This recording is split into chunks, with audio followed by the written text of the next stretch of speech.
up, everybody? It is a Wednesday edition of the Ysn Power Hour. It is January 27th, 2021. This is the Ysn Power Hour. DJ Oakley here. Paul Munson. We got Max Solo still with his -9 repping in the corner. We got Jamie Thompson.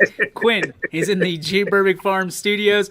And welcome back, the killer of all trivia fun, Ty Bartell. Ty, what was it like to watch yesterday, just knowing that you would have won without even trying? It was painful. How many of those answers did you know? I knew a lot of them. I knew the 10,000 yards answer that Billy Mack got wrong for Eli Manning. I was sitting there and I was getting mad. I was like, it had to be 10,000 yards. I didn't really understand the question, so it was more like kind of hard to understand. I can get where that was coming from though, but I was like 10,000 yards is the only thing. Answer this truthfully. Did you know anything about the torch? The torch one, I didn't know how many there were on that one. No, I didn't know.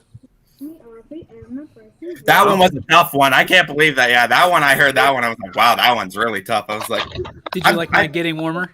Yeah, I did. I thought it was a high number. I thought when they said 8, I was like, there's no way it's 8. It's something up there, but I don't know how much.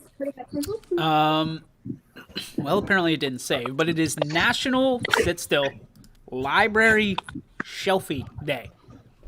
What do you think that means? Anybody? Library Shelfie Day? Shelfie Day. Shelfie. Is it you take a selfie at a library in front of a shelf? You know what? That's what I thought. Is it the case? Is it the movie thing? The thing you move around to get the books off the shelves? No, it's not an actual thing. It's like a... Oh. I guess you just arrange your books wherever your library is. I thought it meant like the actual library. So, with that in mind, because this makes no sense at all to me, the question is, when's the last time you were in a library? And number two-part question, what's your favorite book? We'll start with the person who I think has spent the least time in a library, Quinn Pushkar. Don't say nothing. Yeah. Turn your mic on. Sorry. The last time I was in the library was in 2014. Fall of 2014. That was at the YSU library because I had a class in the basement, and I was there once, and that was on final exam day.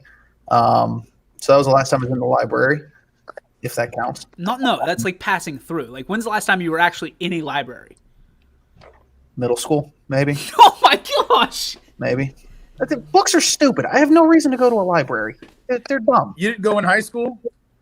No. Middle school? You didn't go in college? No.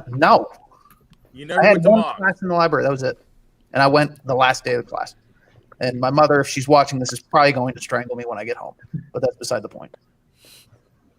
What's the last book you read, Quinn? The last book I read was The Winner's Manual by Jim Truss.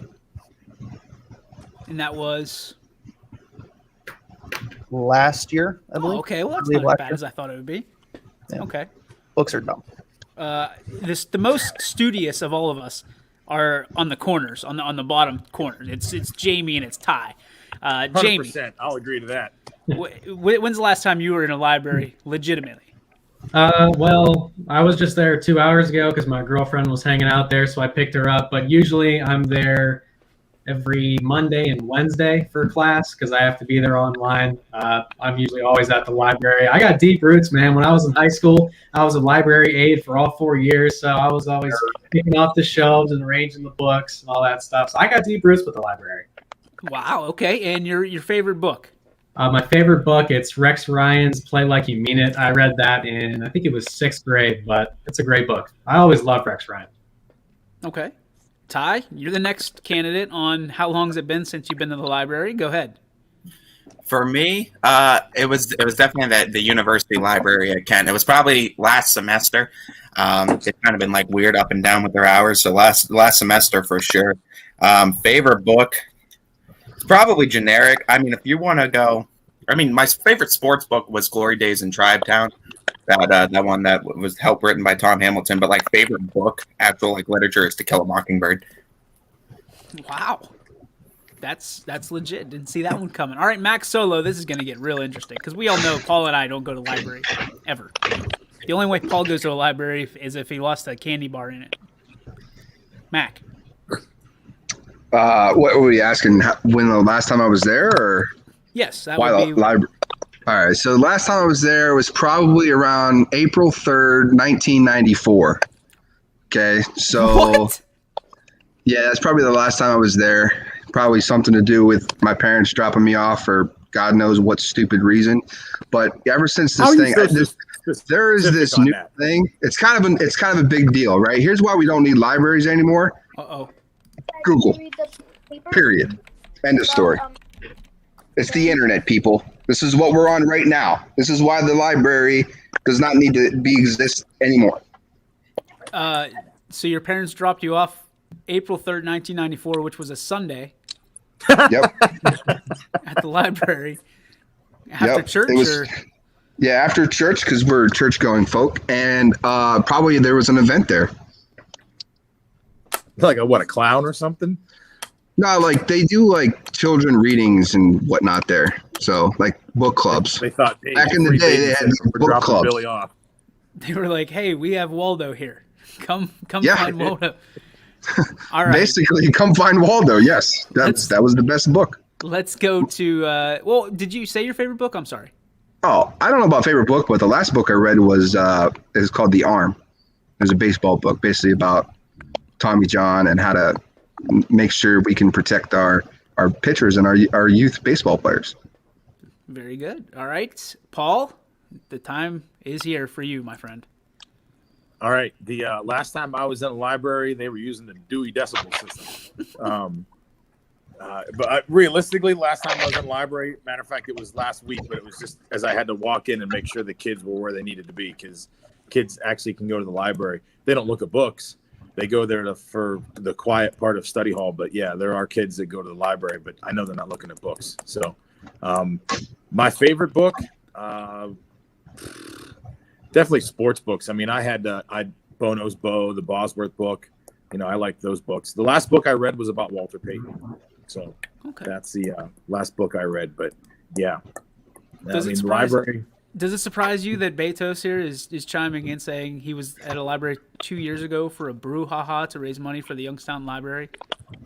Not a bit. They needed to bait him in with alcohol to go to the library.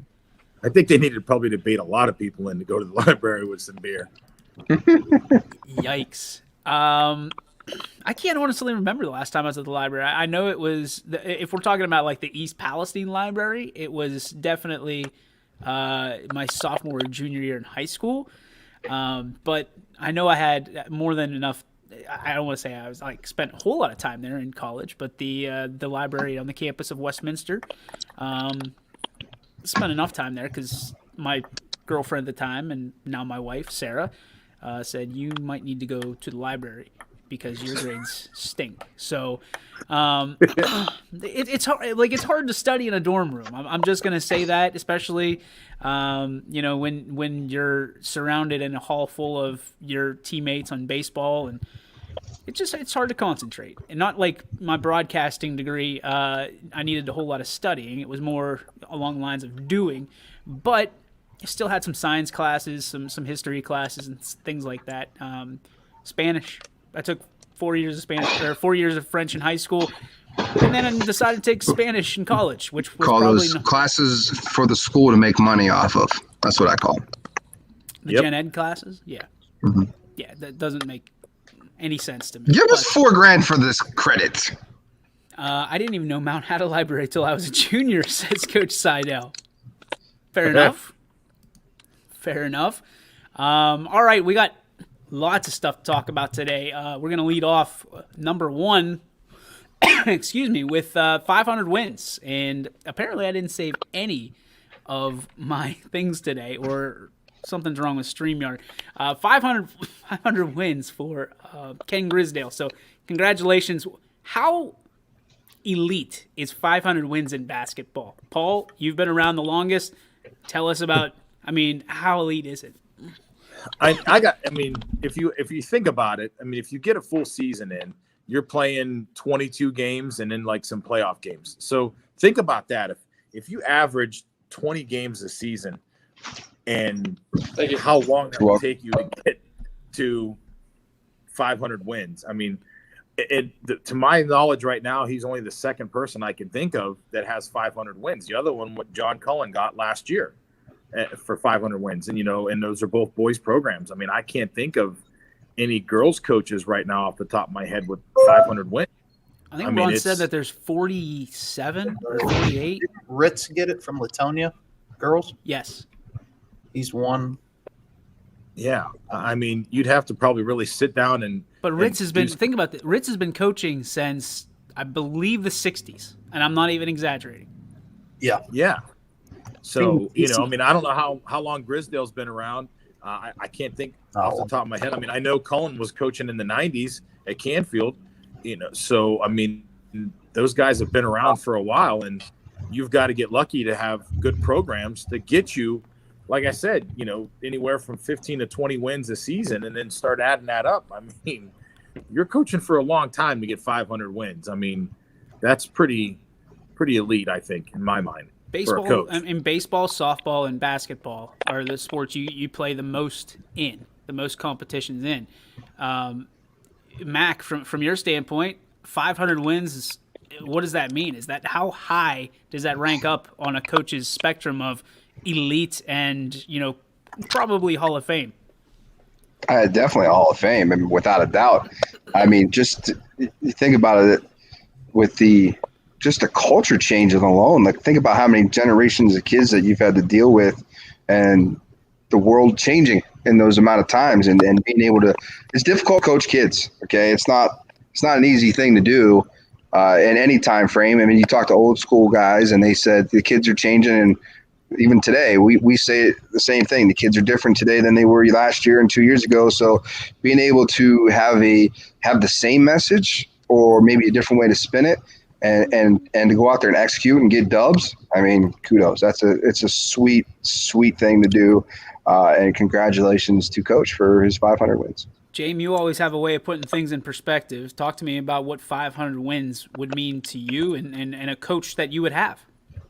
I mean, 500, obviously it's huge. That's why I've seen all the celebration around it. I was doing a little bit of math here. If you win 20 games a year, that'd take you 25 years of coaching. Get to 500 wins. That's a heck of a long time. It's very impressive. I mean, I've been around Poland. Of course, I don't like them very much.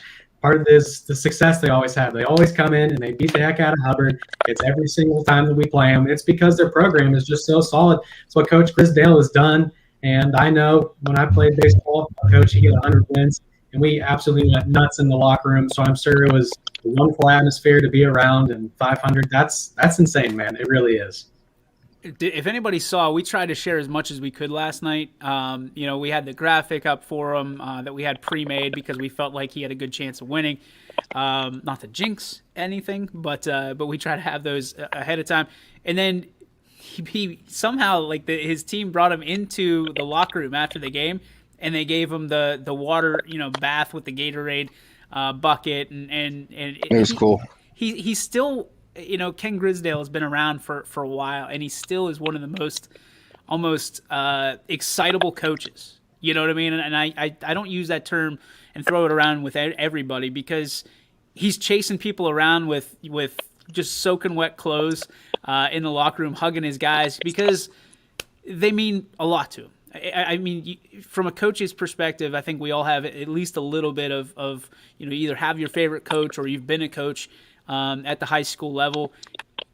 You build a bond with these young men or young ladies in a way that they become like your family. You spend oftentimes more time with them than you do your very own family. And I think Coach Grisdale, the amount of lives that he's impacted over his career, and last night, saying that this is his last year. He's going to move on and follow the career of his daughter, Jackie, at the next level, which I think he's more than entitled to do for all he's given to the Poland program. These are big shoes to fill. I mean, you don't. It's like whoever's got to follow in Tom Brady's footsteps. You don't want to follow the guy who is the GOAT, right? So when you look at that, there's going to be a lot of interest for that position when Coach Grisdale does resign from it officially. but do you really want to be the guy that follows the guy, or you want to be the guy that follows the guy that follows the guy? Forgive me. Yeah. Does he have all these wins with Poland too? Every single win is with I Poland? believe so, yeah. Yes. I believe so. That's amazing and impressive. Yeah.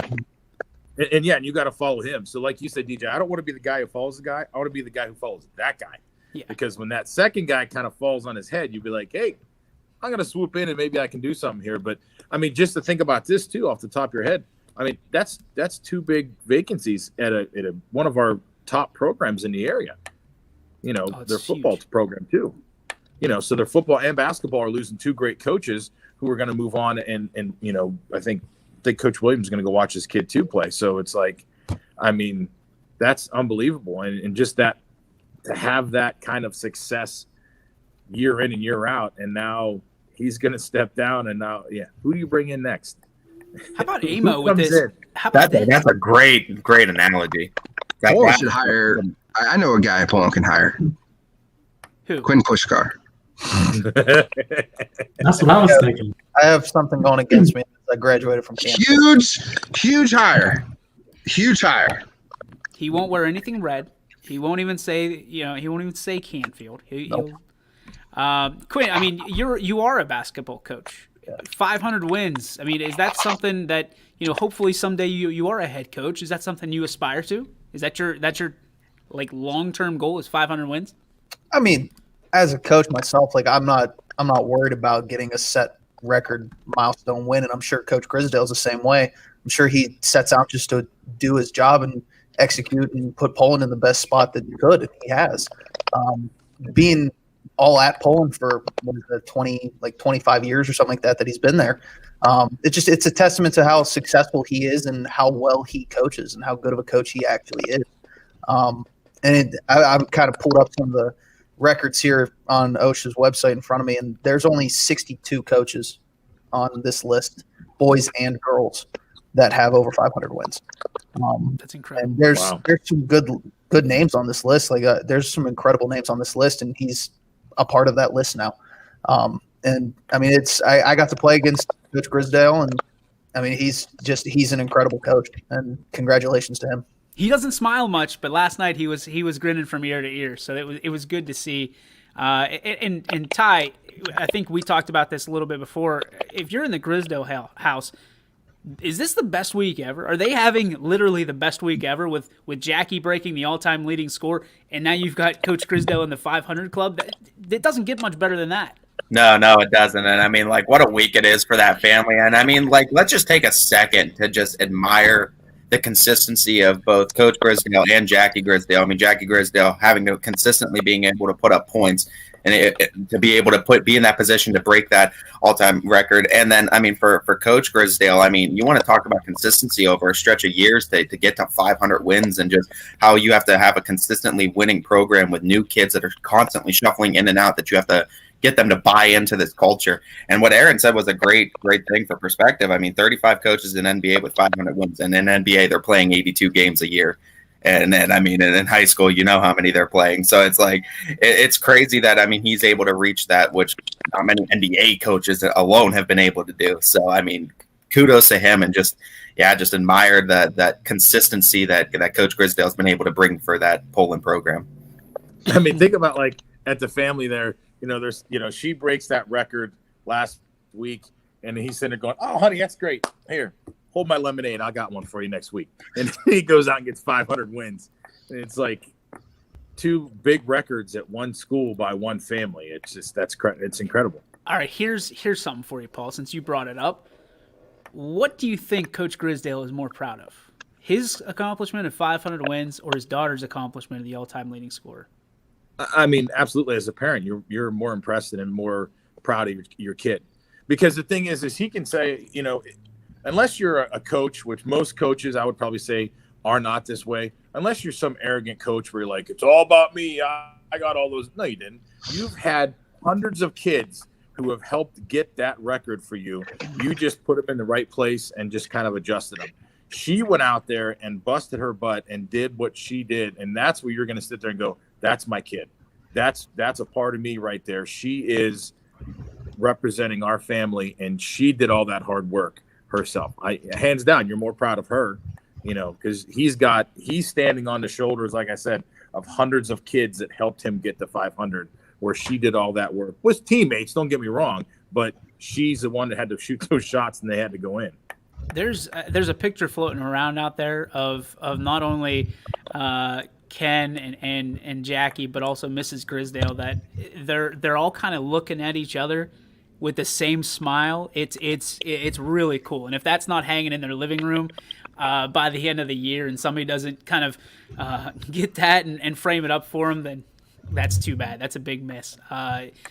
Mac, as a coach, if you had a daughter, was the all-time leading whatever, baseball, softball, whatever, basketball, would you be more proud of your records or your daughter's records or your child's records? It would be my child. That's kind of what parenting is about, right? Is kind of giving down and doing what's right for them and putting them in the right position and helping them and putting them on a pedestal when you can, anytime you can. I mean, most parents that I know are very selfless. So almost all the parents that I know, especially my own, they sacrifice so many. And I think everybody on this panel could probably say the same thing, is that all of our parents have sacrificed so much, so many things, time, money, effort, all the things to put us in a great spot. So I would imagine, I don't have any children, but I would imagine I would do the same thing. So, attaboy. Jamie, what about you? Same question to you. How do you feel about this question? I mean, pretty obvious. It definitely would have to be. He's more proud of his daughter, and kind of to build on what they said. Don't you think Coach Grisdale can kind of take a little bit of credit for that too? Because you think Jackie learned how to play basketball all by herself? No, she's got one of the best. Her mom was pretty good. Her mom was pretty daggone good. Quinn, how about you? No, it's all the kid. It would be entirely my kid.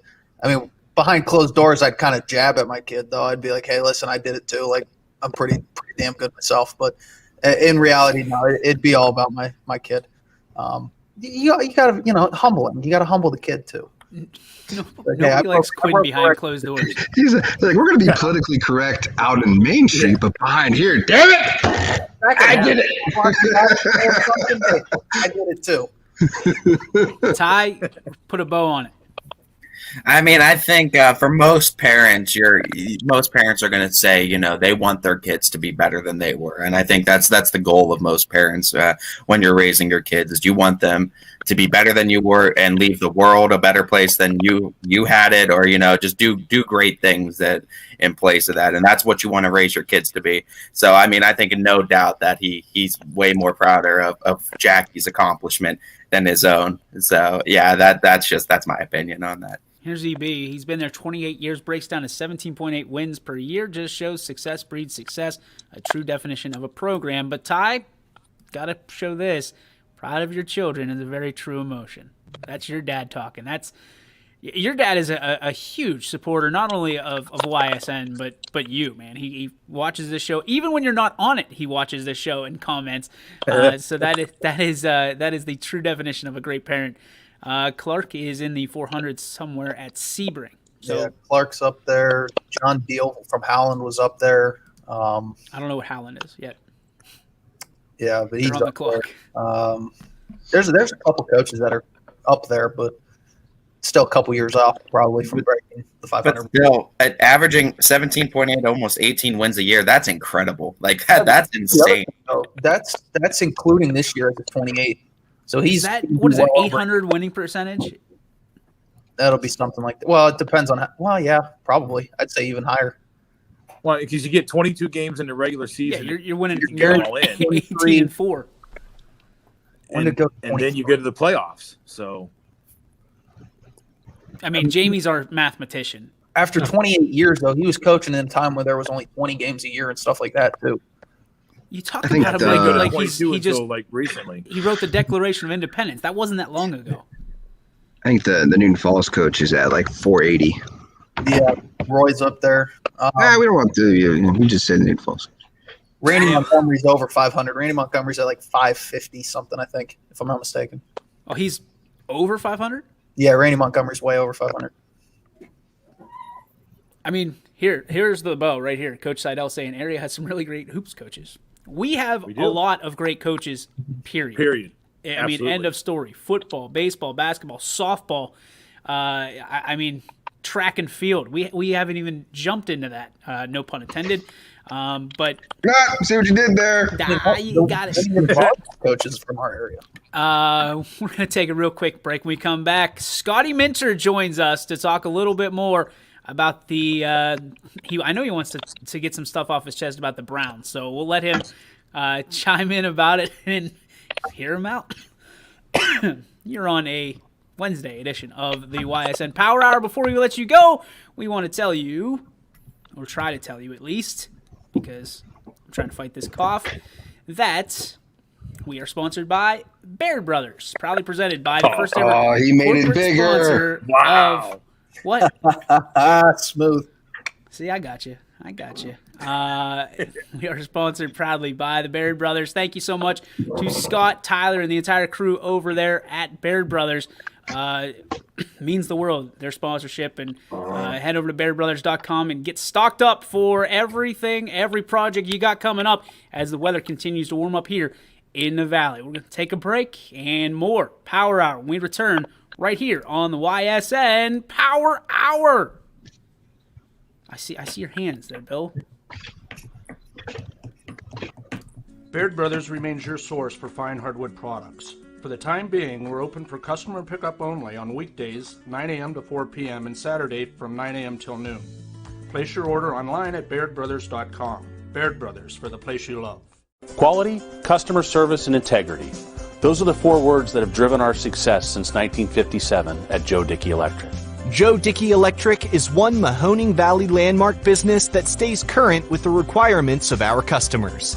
Family owned and managed, we are an electrical contractor and energy solutions provider. Every member of our team adds to his or her skill set through ongoing training. Residential, commercial, industrial, automotive, and more. We keep ahead of the needs of our customers with a fleet of more than 50 vehicles and 24/7 emergency service, so you're never left in the dark. The 4M Company, being an architect and construction manager for over 40 years, has had the opportunity to use many different electrical businesses for our projects. The depth, quality, and knowledge and attention to detail displayed by Dickey Electric makes them stand out above all the rest.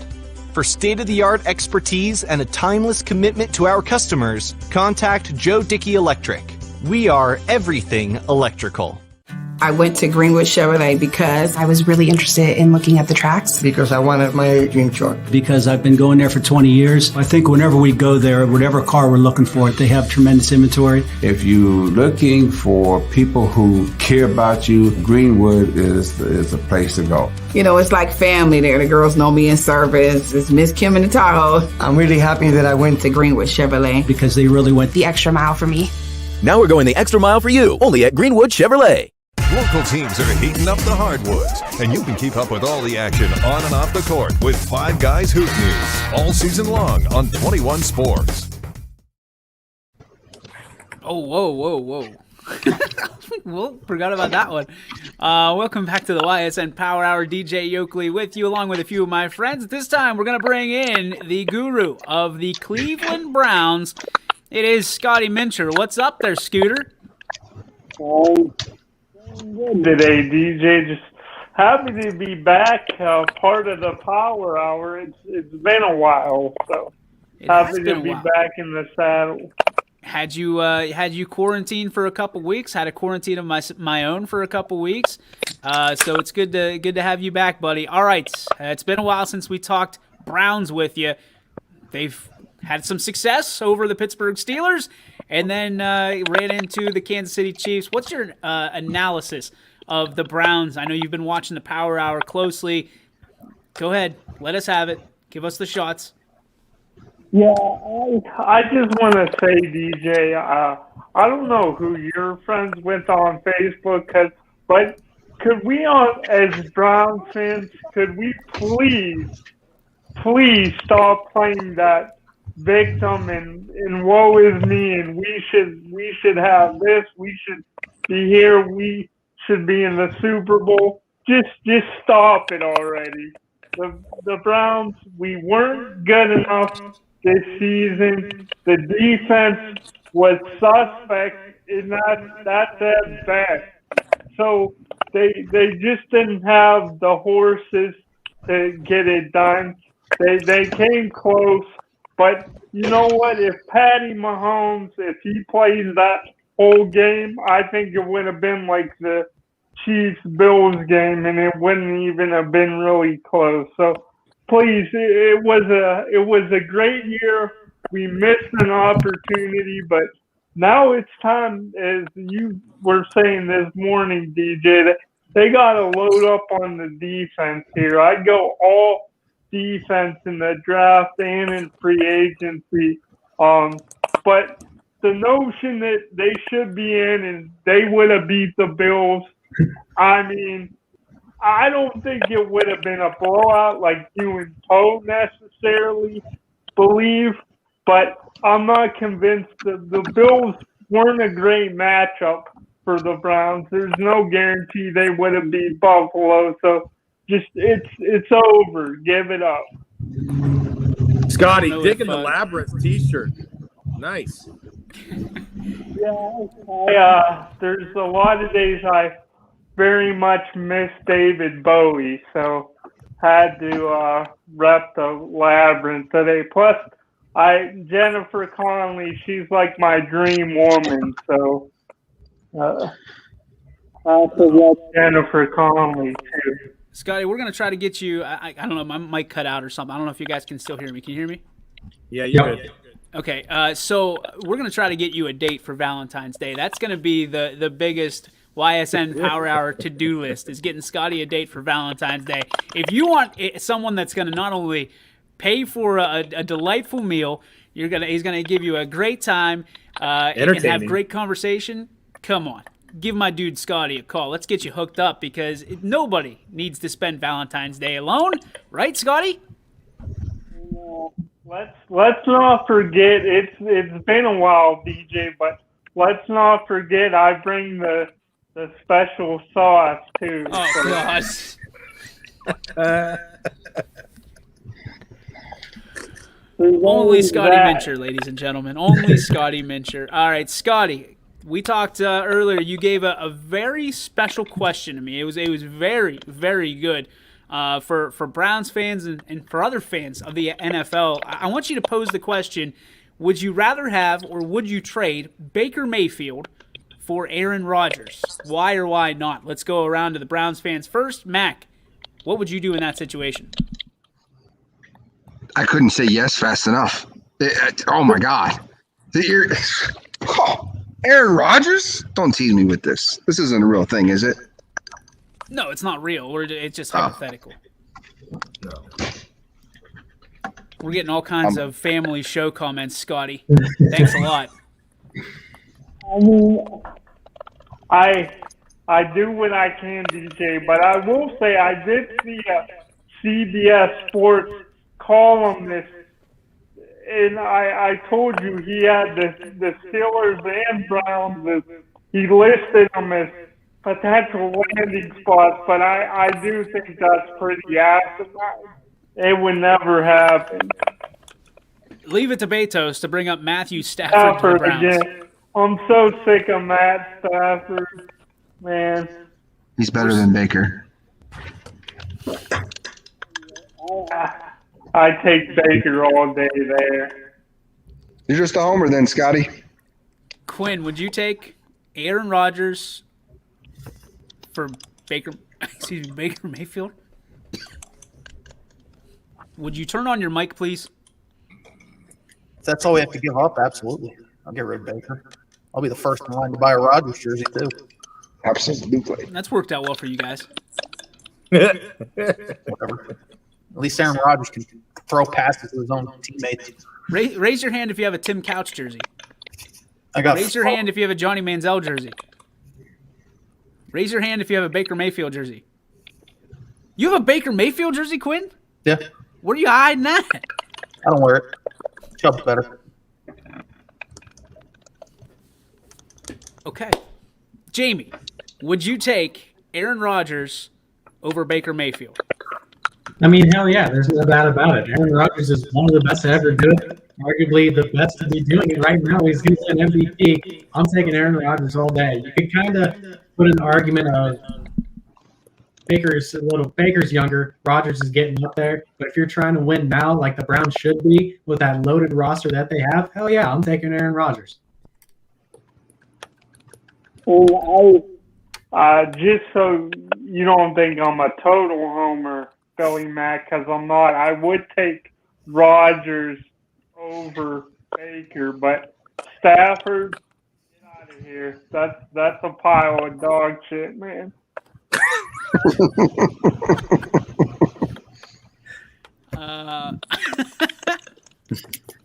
What about you, Ty? Would you take Aaron Rodgers?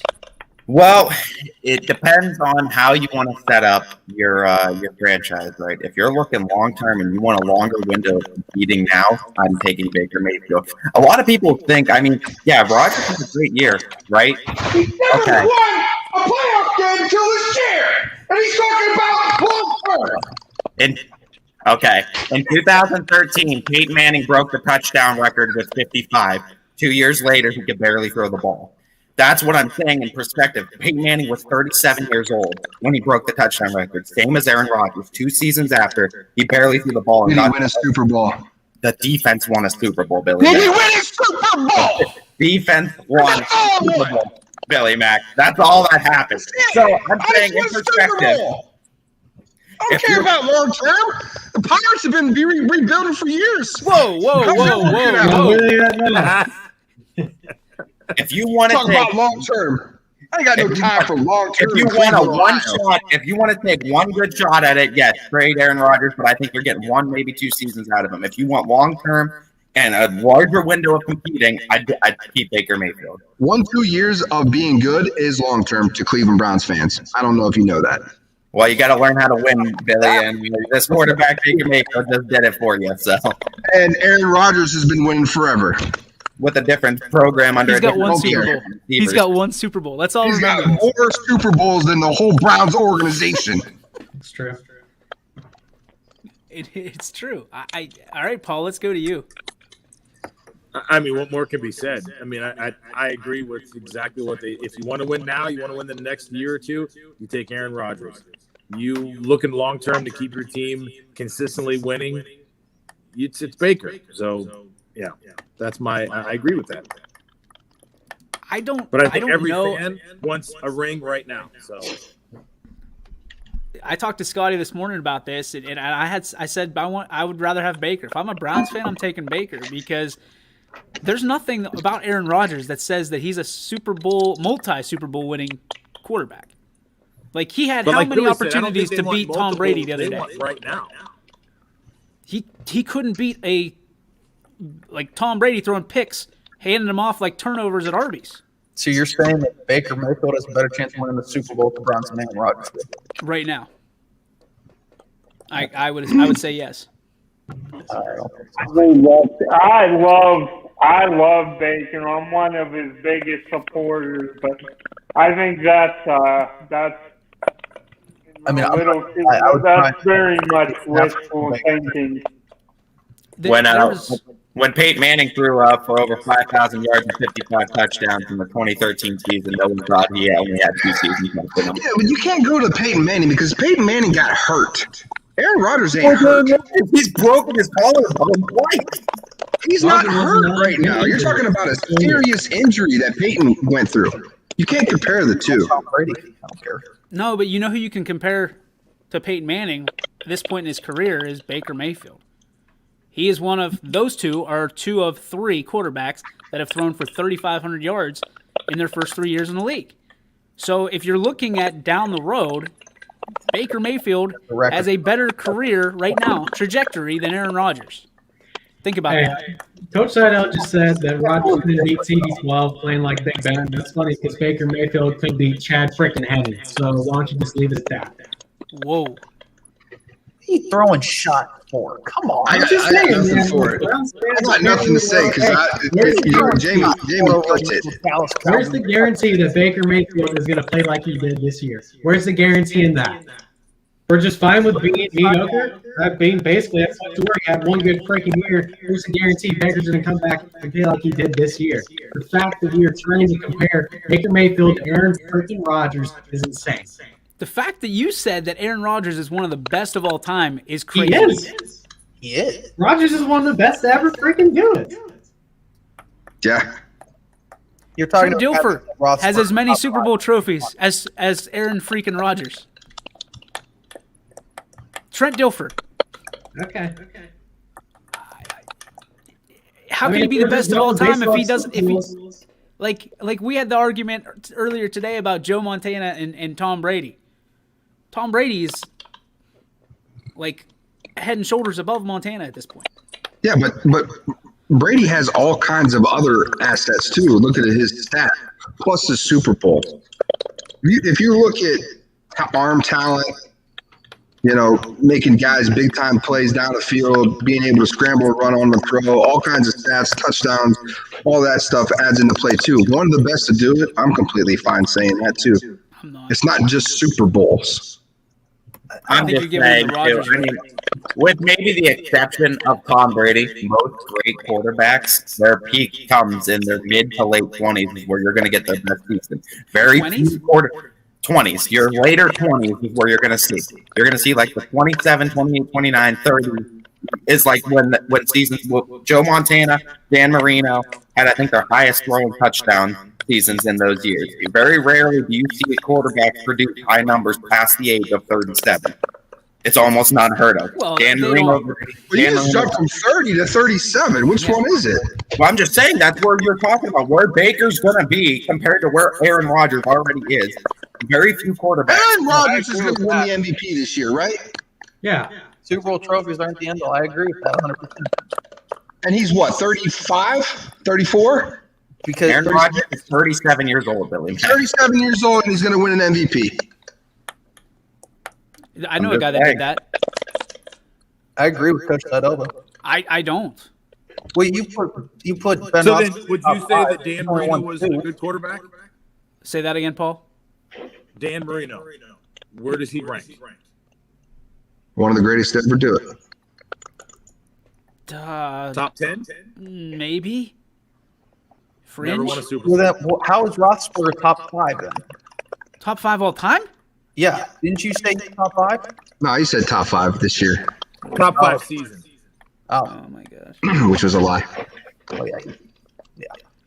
Okay, yeah. You sit back there. Oh yeah. You don't even know what we're talking about. So Dan Marino's looked at as one of the greatest quarterbacks of all time. At least he's probably the top 10. He's never won a Super Bowl. So Quinn, what's your favorite letter? Blue. Like that's what you sound like right now. You're saying Aaron Rodgers is one of the best to do it because he won one Super Bowl. What? I'm saying he's not one of the best because he's only won one Super Bowl. How? You can't just base it all on Super Bowls, right? I mean, it's a team sport, correct?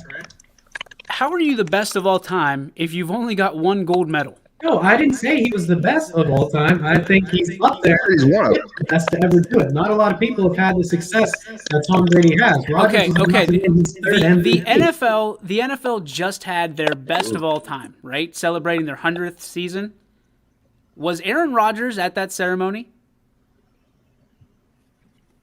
I don't even remember the event. I couldn't tell you. I can tell you he's winning his third MVP. He's going to be 3-time All-Pro, 9th Pro Bowl. He has the highest passer rating in all of NFL history. Yeah, I got a question for you. You talk about Brady or Rodgers not being one of the greatest and how he only has one. Now Ben has more, but he has two. Do you think Ben ranks higher all time over Aaron Rodgers? No. Okay. Not by a long shot. Dan Marino helped save Snoop. Ace Ventura, Pet Detective. Marino was the reason that Snowflake was in captivity, so we can't forget about that.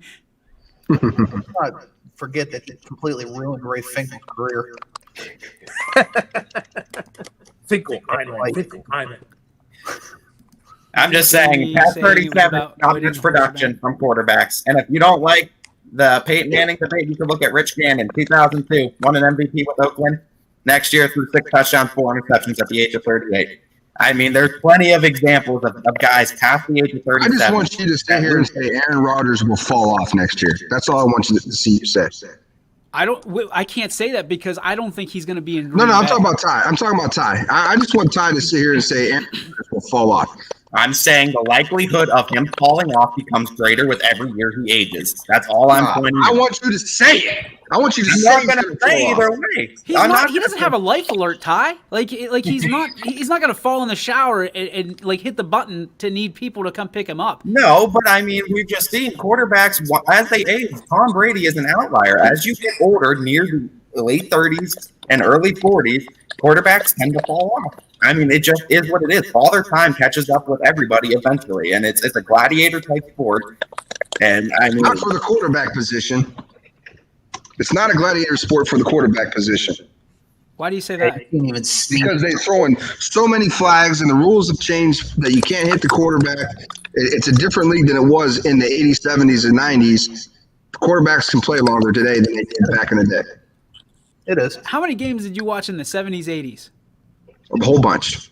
No, it is. Like, could you imagine what would happen if somebody did, like, what was his name? Turkey Jones did to Bradshaw. If they did that to Brady, or Mahomes, or $500 million. The NFL's in trouble. Then that's why they protect the quarterbacks. Nobody's going to on this show's going to deny that. No. Right. So that's why I'm saying quarterbacks can play longer in today's game because they're not taking that beating that they did back in the day. All players can. Your wide receivers, your running backs, they're all going to be there a little longer than the guys who used to be. I mean, you're not having guys going across the middle and somebody headhunting them. Well, you also don't have quarterbacks and running backs and linebackers sitting around a trash can full of beer after the game either, sitting there, for 3 hours. I mean, it's a different game. These guys take care of their bodies. I mean, James Harrison put $1 million a year into his body just to maintain it. Russell Wilson's in that same category. These guys are taking better care of their bodies. So, but at the same time, the game is bigger, faster, and stronger, right? We saw who was the backup for Goff in the playoffs that got knocked the you-know-what out. Like, that was a headshot. That was a kill shot, right? Yeah. Those weren't exactly happening back in the day. And I don't care what anybody says. There were body slams, but nobody was going head-to-head like that because – guess what? There was no protection up here. There was nothing. Like it was like the Rydell helmet, the kids' helmet we get nowadays. You dress up for Halloween. What do we got here? Soon enough, people will be coming back to play the same season. I'm in agreement with that. Yeah, I mean the way medical stuff is now, it's incredible. They said Bud Dupree's going to be ready by camp. I mean, think about that. That dude completely tore his ACL, and he's going to be ready by camp. Usually, that's a November, a year. Well, Peterson seemed to change the game on that, didn't he? Yeah, he did. All right, what else we got? Using the Super Bowl logic, you would have to argue that Trent Dilfer is better than Marino. No, I'm not gonna argue that. But I'm just saying, like. Here's my thing. People talk about Aaron Rodgers like he's the greatest of all time. He's not. He's not. In order to be the greatest, there is a mixture of things that go into it. He's not the greatest of all time. He doesn't have a killer instinct. I think he's one of the best quarterbacks of maybe say this generation. I wouldn't disagree with that.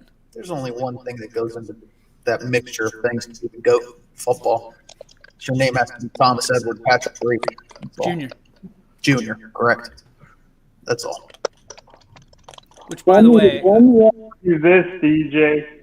If Patrick Mahomes, if the Chiefs rattle off several more Super Bowls, say he gets 5 or even just 4 Super Bowls, but he completely obliterates every passing record and the Chiefs are in it every year, but he only gets 4. but Brady has 6. Could Mahomes, in your mind, would he still be in the potential GOAT argument? Yeah, but I roll my eyes at people saying that he's gonna be the GOAT. Like, we saw how quickly a running quarterback can be neutralized against the Browns. Like, he is one injury away from being toast.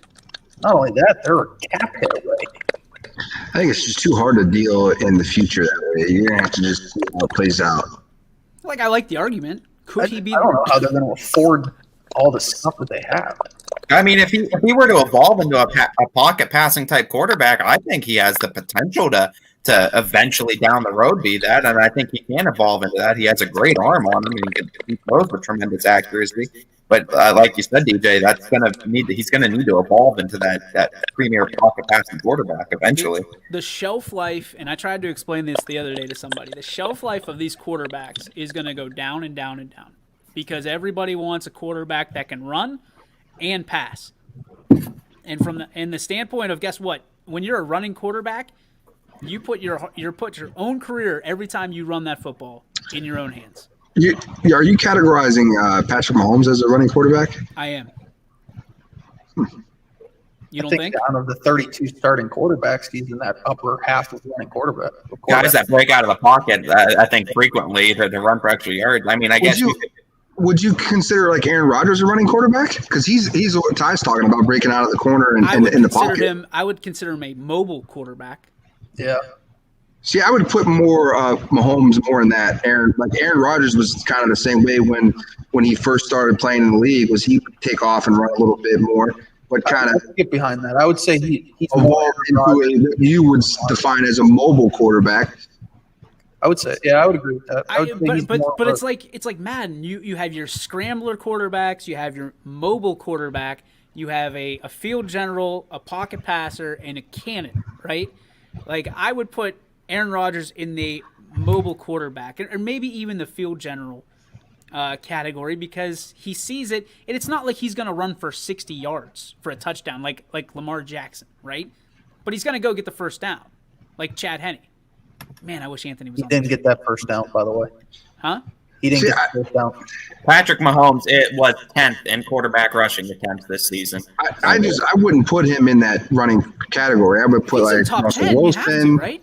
No, I would say no. You said I think he's more mobile than he is runner, because like when I think of running quarterback, I'm thinking of Lamar Jackson. Lamar Jackson, Hurts. I think Murray, and I think of Russell and Cam Newton. I think of those guys. I don't necessarily think of Patrick Mahomes. Wasn't Mahomes the guy that put his shoulder down last year in the playoffs and ran over a tackler on the way to the end zone? Hey, when you got to, you got to. Yeah, he had to. I mean, I would put him in mobile. I think he's a fringe guy, mobile and scramble, right? Like he'll do it when he's not a run. I mean, like there's not going to be. I don't think there's many plays designed in the Chiefs playbook where it's like we're going to have Mahomes run. It's more if the play breaks down, Mahomes does that. Where I feel like guys like Deshaun and Cam, there was running plays designed for them. I'm going to go Peyton Manning 3 all time. 3. I thought 2. Joe Montana's ahead of him. Peyton Manning's 3. That's me. It's Tom, Montana, Peyton for me. Running QB to me is a guy that you design runs for. I would imagine they just. I don't know this for a fact. I don't know where Paul went, by the way. But there he is. I would think that they give Mahomes options. You know what I mean? If 1, 2, 3 isn't open, run the ball.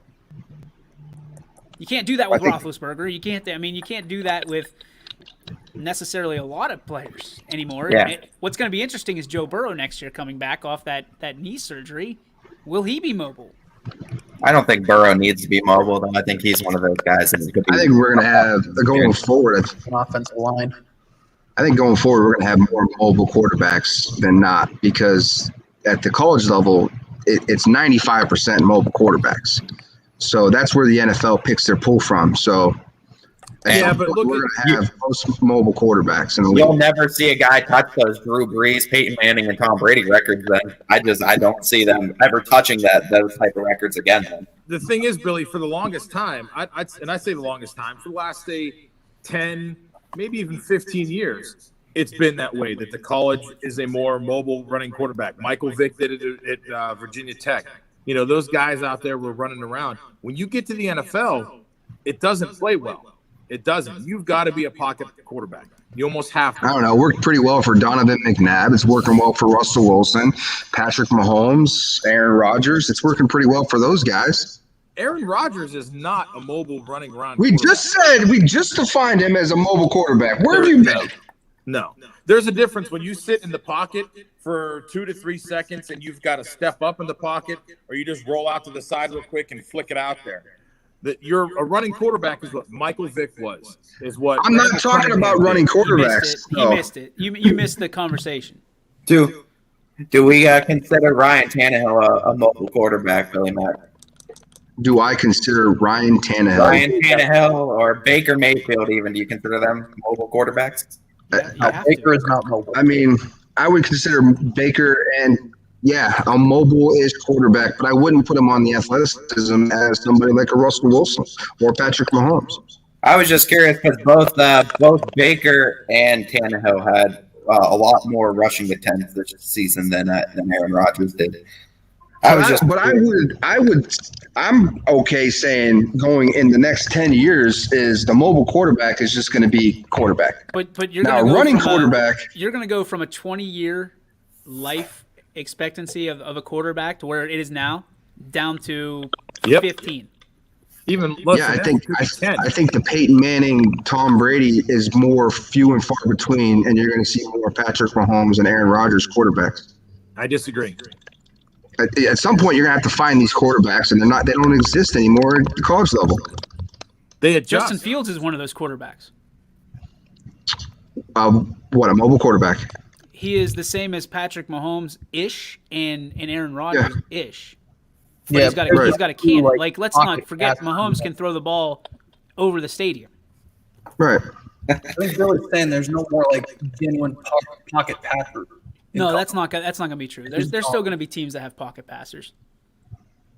But are they? They're just few and far between. That's all I'm saying. I'm not saying that they'll be extinct. I'm just saying they're few and far between. Yeah. And it's all cyclical. It's all cyclical. I mean, the mobile quarterback was really exciting with Cordell Stewart, Michael Vick. I mean that, and then it went away. Went back to pocket passers. Right? It's Tom Brady, Peyton Manning. And now it's coming back to mobile quarterbacks. It'll be in 10 years. It'll be pocket passers again. The NFL is very cyclical with this stuff. It's just the next generation of fans that get excited about it. It comes up through the college ranks, then high schools follow with it, and then it's the NFL. I hate this cough. I hate it. I just think that athletes are now figuring out, all across the country now are basically saying I can get paid more to be a quarterback than I can be a wide receiver. So why wouldn't I want to be Lamar Jackson compared to Randy Moss? So guys are playing quarterback. You're going to have to go back and explain that word to Jeff. Jeff had no clue. Yeah, he had no clue what you said there. He's lost. He's still trying to figure out why nobody wants Matt Stafford. Yeah. All right, let's wrap this one up. Let's go to our G. Burbick Farms What's Your Beef / What Is Your Filet? We will start with the guest of the hour, Mr. Scotty Mincher. What is your beef? You've been waiting all day. You've been telling me about this. What do you got? Yeah, I was telling you about it earlier. I almost changed my beef, DJ, but I'm going to stick with it. I almost got even more on the pro Baker bandwagon, but that's for another show. My beef is people still out there. You could argue all day if you want about who's the actual GOAT, but people that don't consider you, I just think you have to put Tom Brady there. You look at what he did in New England, and then you look at New England a year later when he leaves and kind of the dumpster fire that they were this season. And then he goes to Tampa Bay, who, they had some talent, and they were okay last year, but they were middle of the road at best, and he was kind of like the missing ingredient to the team. So I get if you hate these people as a person, but it's one thing hate the player, but at least respect the game. Like I do not like Ben Roethlisberger, but I respect his game. He's been a great quarterback, a Hall of Famer. I acknowledge that he's a great player. People out there saying that Brady just got lucky and this and that. To me, it's asinine. It's like someone trying to say that LeBron's not one of the greatest players. And I get if you don't like somebody like LeBron, if you don't like his politics, but politics in the game itself, it's just totally different. So I just don't. I see it as asinine, the people that don't consider Tom Brady. This is his 10th Super Bowl, his 10th. That is just unbelievable, and I think he's a total culture changer. You put him on any team, and they're instantly better. And I know he has, he could train his body and do all these things to still play at a good level, even at his age. But come on, man. Like, I'll listen to the Joe Montana argument, but to me, there's nobody that's been better, and I really don't think it's close. Scott, you're getting close to just swapping out the beef for the whole cow, man. Like you're well on your way. You just took over. All right, Michael Page saying my beef's with the Indians. They're shopping around Jose Ramirez. Go Padres! Let's go to Ty. What's your beef today? My beef, it is actually a beef today, and it's gonna be people when I'm broadcasting games, right? I'm usually a very talkative, very nice person. I'm all right with before the game, after the game. If you have to talk to me, you want to talk to me, say anything, I'm cool with it. I'll talk with you, and I have no problem having a conversation with anybody. You could talk with me about literally anything. But when it comes to the game, and I'm actually like broadcasting, like physically talking about what is happening on the court right now, and someone comes over and you're going to be loud and trying to have a conversation with me and like talking loud enough to where the mic can pick up the conversation, and I have to stop the whole broadcast essentially to try to conversate with you. Like, man, just pass me a note. Do it discreetly. Something where if you need to get my attention and you absolutely need it, do it that way. I mean, just don't disrupt what's going on right now, because we're putting this on for the kids and the community. So just from a standpoint of perspective, if you see us broadcasting, don't try to come up and have a full-blown conversation, because we're doing a job. I wish somebody would. Or during halftime. I wish somebody would.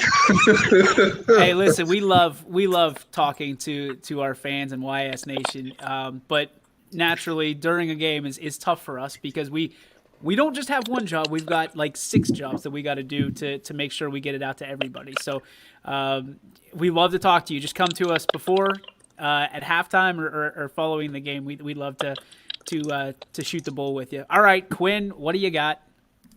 Mine's going to be a filet. It's going to go to Coach Brisdale. Congratulations on 500. That's a huge milestone, and I mean, congratulations. It's awesome to see. All right, Quinn, where'd your boy Switka go? Like, did he just fall off the earth? Yeah, the Titans lost and he disappeared. Interesting. Titans lost, disappeared. Texas basketball's losing. Longhorns stink. It's all the same stuff. How's Kentucky doing? We're not talking about that. James, go ahead. Kentucky, Duke, and North Carolina, neither one of the 3 are in the top 25. Yeah, they all. Don't worry, we're going to be ranked. We're going to be ranked after this week. We just did it last night, North Carolina. But I'll do my play for you. Don't you worry. All right, I'll do my play for you here. Go ahead and put my game this Friday on a pedestal. Shady Cowboys versus the Moody Cardinals, 6 o'clock. I'm going to have to change the graphic I put together last night. It's 6 o'clock. It's going to be a great game. And Ty Bartel, people coming up to you talking to you. That's what happens when you're serious. Happens to me all the time. Oh, wow. Welcome to the superstar ranks, I guess. He complimented me and then just gave me a little backhand on the way out. I appreciate like the compliment, and he just like sent you out the door. What the Ty's sitting there like this. Yep. I love what? Mac, what do you got? My beef is with Major League Baseball and the Hall of Fame. It's just disrespectful to the game at this point that Barry Bonds and Roger Clemens both are not in. Kurt Schilling used to think you don't even belong in it. So deal with it with your fake Red Sox that you did with Boston. So with Barry Bonds, he holds all these records. How are you just not going to put him in? It's just disrespectful at this point. Same thing with Clemens. I'm over it. It's just there's a lot of people in this country and around the world that are having a hard time watching baseball, and you can't even put the two of the biggest stars that ever played the game into its rightful place, the Hall of Fame. Coach Seidel is going to make Munson's head so big. Like, my mom just made him a hat. She's going to have to go out and buy another, like, ball of yarn or whatever they have just to fit his head.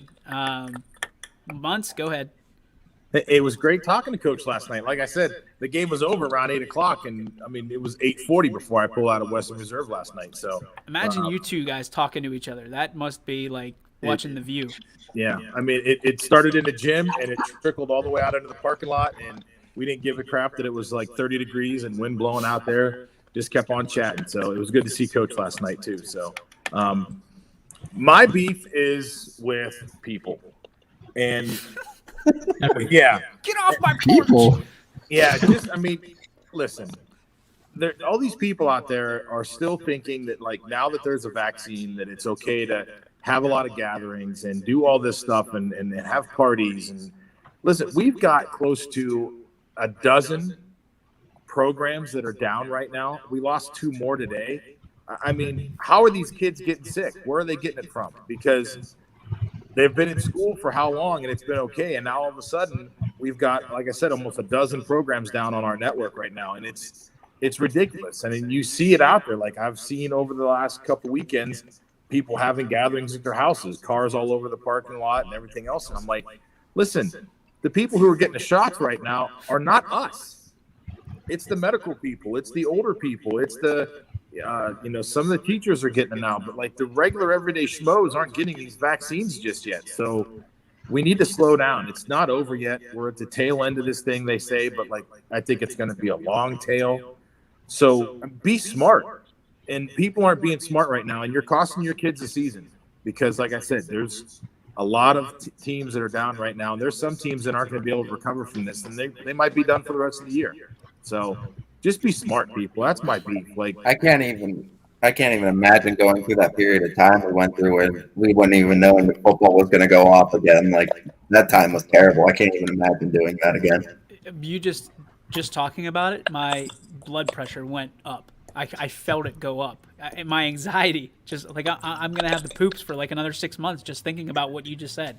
It's crazy that basketball is getting shut down so quickly and football went pretty well for the most part. Well, it's indoors. I mean, we all knew that there was going to be a little bit more of But you know what blows my mind?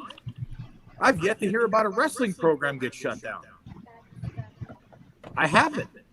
Good for them. And that's the one sport you'd think for sure. I mean, those kids are face to face and all kind of other things to face, and it's like I think Paul's theory with the adults are the ones that are giving it to their kids because they're not paying attention and doing the right things. They just think it's party time now. So no, I think a lot of people are being very mindful. I just think that, I mean, Paul, you and I talked about this before. It can get you when you wear a mask. It can get you when you are 6 feet apart. You don't know where you're getting it from. And I'm not going to try to cut your beef, but what I'm going to try to do is, like, there's people out there that are playing by the rules and they still get it. So like at some point, and this is not a political statement, at some point we're going to realize in U.S. history, what we're living in right now, that people have no idea what they're talking about. Now they're talking about doubling up masks. No, I'm not going to do it. I'm just not. And like I feel like Teddy from South Park. Oh my God, they killed Kenny. But that was my beef. I feel bad for all these programs because these kids have worked so hard. These parents have worked so hard to get these kids on the floor, and they're getting shut down at some point during the season. My fillet is this. Last night, Valley Christian, Columbiana, we had one of the best dunks we've ever seen. Here it is. Page trying to get a pass around. It gets it over to Anderson. Stolen back by Page. Shot up. And a huge dunk. Give them 2 points. 5 seconds left in our quarter.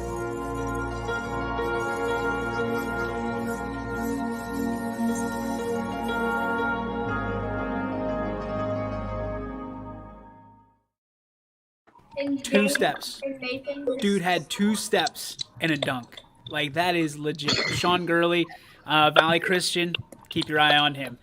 That's going to do it for our show Did you have, today. real quick, did you have the video of the Salem dunk here at South Range, the alley-oop? We have it if it was if we did. Yeah. I mean, I know that B was here doing the game. Yeah, that kid, it was impressive. We've seen dunks.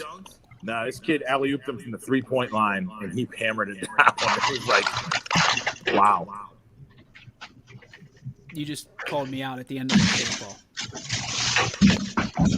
I just said it was a good dunk. Billy's It was a good the dunk. best dunk I've seen all year. What? What, Quinn? Billy's dunk right there was the best one I've seen all year. Hey, if you want to see dunks, come to Cheney, 6 o'clock Friday. Oh, hey, by the way, let's do this before we go, and we'll put that back up there. We're going to have a little challenge on Friday, okay? So whoever has the highest ratings. What, Paul? What? I said and Saturday because Betos was complaining that they don't have a game till Saturday. Okay, Friday and Saturday, we will have this contest. Whoever has the highest ratings will win $100. The announcer. We are also going to match that for the home school, okay? The home school, or if they want to split it 50-50, that's up to them. So, $200 on the line between the announcers and the schools, all right? So, make sure we'll have graphics for you, but whoever has that highest, and we'll keep you updated up through Friday, and then going into Saturday, and Sunday we will announce it. So make sure, see, he's got some promo going. I'll be at Springfield Saturday afternoon. Girls game. Lady Tigers, let's go. All right, we're leaving before Paul cuts me off again. So that's going to do it for our show. YSN Power Hour. Peace.